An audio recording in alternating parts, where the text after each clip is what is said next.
Understanding Shane's behavior and attachment style is really pivotal when comparing him to Ilya, and the way in which their relationship starts, becomes official, and then plays out in the long game and what we will likely see in season 2.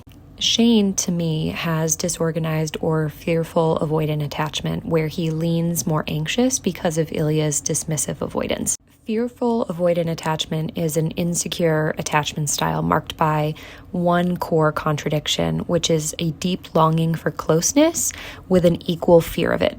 People with this attachment style crave intimacy and emotional safety and connection with another person, but simultaneously associate that closeness with danger, feeling like you have a loss of control, or inevitable pain. This is what creates the push-pull dynamic we often see in relationships, and in the early stages of Shane and Ilya's relationship, Shane inches towards emotional intimacy and then retreats from it once it feels real, which is very much a survival response founded in his need for control. This attachment style develops in childhood like Ilya's, and we know that Shane and his parents have a very complex relationship that I plan to dive into separately, but at the heart of it is Shane's need and desire to control outcomes and optics. His father was and is always trying to get a read on Shane's emotional needs and find ways to best support him, so Shane would have learned and felt a lot of his emotional safety through David.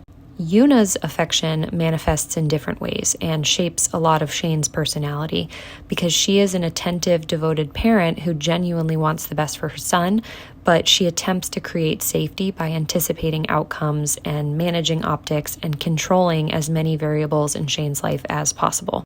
In her mind, control equals protection. But within that dynamic, the same parent who provides comfort can also become a source of pressure and stress because safety and emotional pain come from the same place. Shane's nervous system would have never developed a stable template for connection under that. Love then becomes something that he feels must be earned and maintained and protected through performance rather than something that is freely given. Over time, this creates a belief that love is conditional and is tied to his discipline, his success, the ability to show up as this version of himself that meets expectations, which at first would be his mother's and then eventually become his own. Shane learns to impose these standards internally, shaping himself into the hockey player persona we meet at the beginning of the show. But that persona is not who he is at his core. It's who he has learned to be in order to stay safe. And while Shane's fearful avoidant attachment is rooted in his upbringing, it's also intensified by the secrecy and the high stakes relationship he has with Ilya, because around Ilya, Shane's anxiety is also activated.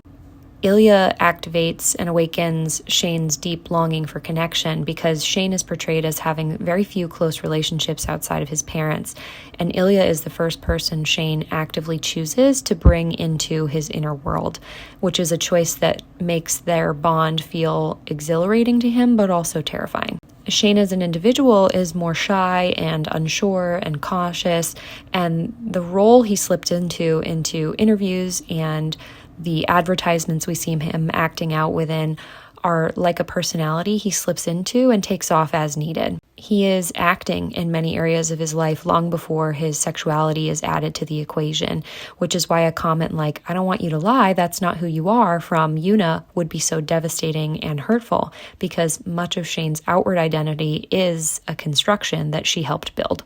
And so when that persona that we see in the locker room in his interviews is mistaken for dishonesty, it touches directly on that boundary Shane establishes between who he really is and who he believes he has to be in order to be loved and accepted. Shane's rewarded when he inhabits this public-facing persona, both personally and professionally. And from a young age, this teaches him that love and approval, and therefore his safety emotionally, are earned through performance. And over time, affection being conditional is a rule in his mind, something that can be gained or lost depending on how well he meets expectations. That would make love itself feel unstable and confusing.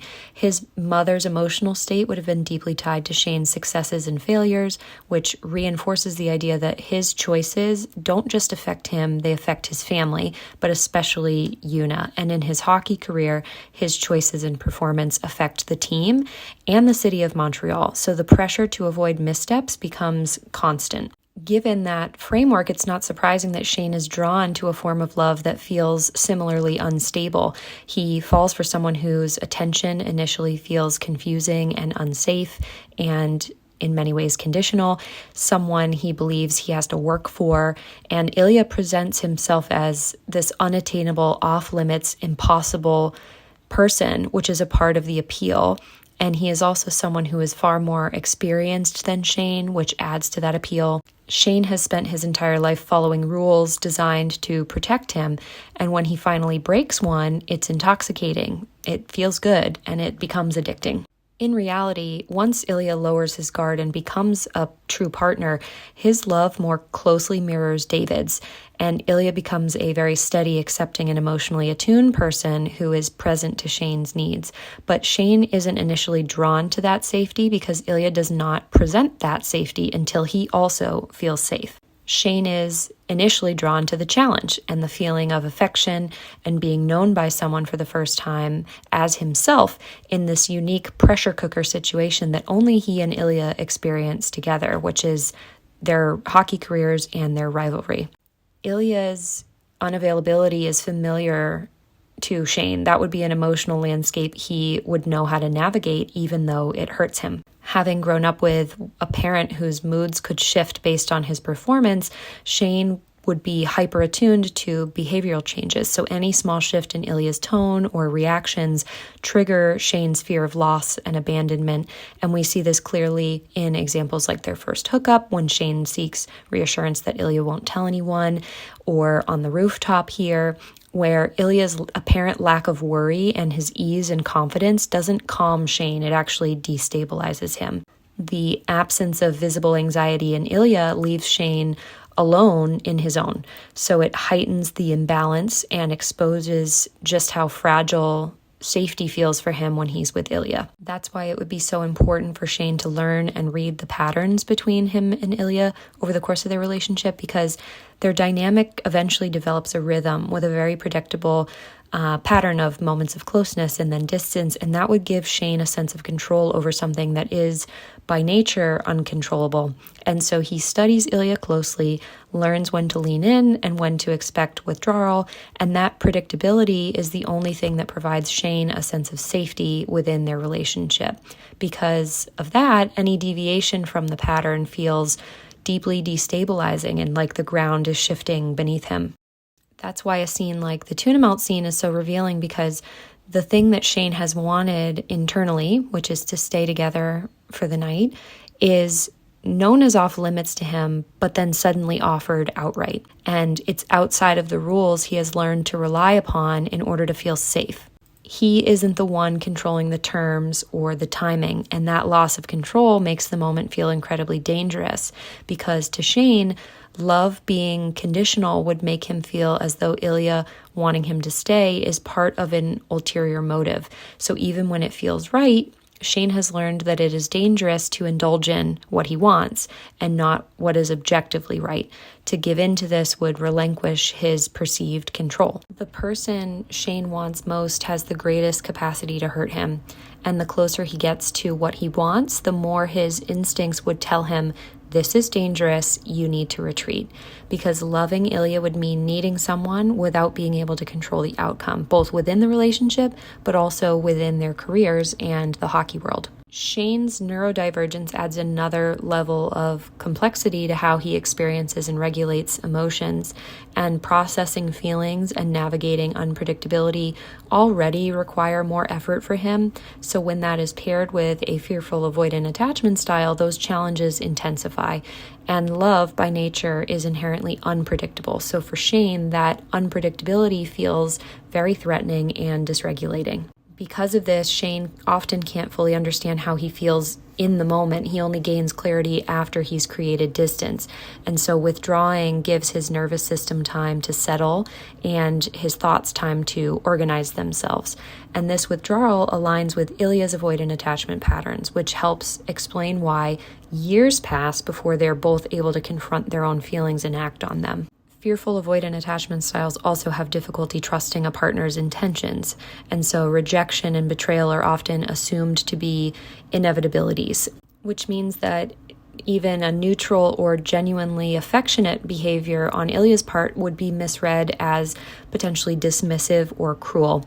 And Shane already carries a baseline hypervigilance because of his upbringing, and we see that most clearly in how he interprets Ilya's behavior, because he frequently assumes Ilya is mocking him or trying to get under his skin, even when Ilya is actually flirting or being playful or simply trying to get a genuine read on Shane's emotions. Because Shane already feels inherently less than when compared to Ilya, and so his jabs land internally as confirmation of a belief Shane carries already, which he assumes Ilya is intentionally trying to provoke him, to one-up him, to assert his dominance, and that hypervigilance extends into the way that Shane reads very heavily into subtext and even silence.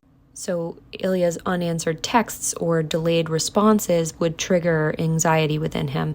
We see that in moments like the Olympics when he doesn't answer his message, or when Ilya goes quiet after his father's death. That would cause Shane to spiral inward, and he would worry that the silence means that maybe he's no longer worth responding to, or that the intimacy they shared was imagined and Ilya is pulling away. His mind would fill in the gaps with rejection. As a result, Shane spends much of the story bracing for the inevitable ending and waiting for Ilya to call it off, while simultaneously trying to convince himself that he wants to be the one to end it first. That push-pull is central to his fearful avoidant patterns and tendencies, because he wants closeness but needs to feel prepared for its loss. And as Shane later reflects in the book, as long as this connection is being offered to him, he knows he could never truly say no. So even while expecting abandonment, Shane can't bring himself to walk away from the thing he wants most, and so he holds himself in this holding pattern. Just like Ilya, Shane instinctively creates distance when intimacy deepens too quickly or unexpectedly, because leaving first feels safer than staying and risking being exposed emotionally. And we see this in the tuna melt scene when Ilya's behavior breaks that familiar, predictable pattern that Shane relies on, and Shane panics. Because Shane's nervous system is easily overwhelmed, and intense emotion can trigger him to shut down or withdraw, just like Ilya's. And so when his feelings spike, his body shifts into that fight or flight mode. And it's important that Ilya's responses to Shane's panic attacks later on are so significant, because in those moments when Shane is dysregulated, he can't physically quiet his mind, and so Ilya aids him. When Shane learns that Ilya is part of his self-soothing, the push-pull dynamic becomes most visible, because Shane reaches for Ilya, both emotionally and physically, whenever he starts to sense a distance growing between them, and we see that in moments like the Vegas bathroom scene. All of these behaviors are rooted in fear, and beneath all of this is a deeper fear of being discovered, loving Ilya, being gay, and knowing that it would cost him his career and his reputation and his family's approval. And emotional risk like that isn't abstract for Shane. It comes with real-world consequences, and so that's why Shane oscillates. It's not because he doesn't know what he wants, but because what he wants asks him to risk loss and exposure and rejection in a world that has taught him that those things are not survivable. And fearful avoidants already carry a profound sense of shame. So beneath the longing for connection is a deep belief that something about them is fundamentally defective, that they're too complicated or too much and ultimately unlovable. And they want love, but doubt that anyone could truly understand them well enough to sustain it. Shane embodies this internal conflict throughout the story, and he frequently compares himself to Ilya and seems genuinely shocked that Ilya would want to be with him at all, because in Shane's eyes, Ilya is more confident and traditionally masculine, less concerned with appearances, and freer. He's someone who lives without the rigid rules that Shane has spent his life obeying. His personality already carries shame rooted in perfectionism and that pressure to perform. And when you layer onto that his sexuality, which exists in direct opposition to the culture of his sport, and the fact that he's sleeping with Ilya, someone who should be entirely off limits and has been lying about it for years, that combination only reinforces his core belief that what he wants is wrong. So by the time Shane runs into the arms of Rose Landry, he is fleeing further than he ever has before, and the emotions surrounding Ilya have reached a new intensity after the tuna melt scene. They feel too real, they're all consuming, and Rose is unexpected because she sees Shane clearly, offers him acceptance, and then when Shane finally shares the truth of himself, she doesn't leave. So for the first time, Shane experiences a loss of control that doesn't result in catastrophe, and the sky doesn't fall, and he isn't punished for being honest or emotional. That experience becomes a turning point for him because it gives Shane the emotional footing he needs to confront his feelings for Ilya during the All-Star weekend. He recognizes that he mishandled the tuna melt scene and for the first time feels secure enough to admit it. And so he apologizes and attempts to repair because he can tell, since he knows Ilya so well, that he hurt him deeply. And his vulnerability with Rose shows Shane that closeness doesn't automatically end in abandonment with everybody. And that makes it possible for him to risk being vulnerable with Ilya as well. Shane comes to understand that the intensity he feels with Ilya can be survivable, and he recognizes that when Ilya creates emotional distance, it's the same form of self-protection that Shane himself has relied on for years. And that understanding allows Shane to separate his fear from Ilya as a person. What scares him isn't Ilya, it's what Ilya represents, which is a loss of control. I think this is when Shane is able to lean back on the emotional blueprint that his father would have given him, because having experienced David's unconditional love, Shane can recognize that Ilya offers him something similar. Both David and Ilya see Shane clearly and support him without trying to reshape him or expecting anything in return. And they give him that space to be who he is without withdrawing their affection for any reason. Because of this, Shane begins to approach Ilya differently. So instead of reacting to his distance with panic or withdrawal, Shane softens and creates space for Ilya to feel safe enough to stay present rather than run away or disappear.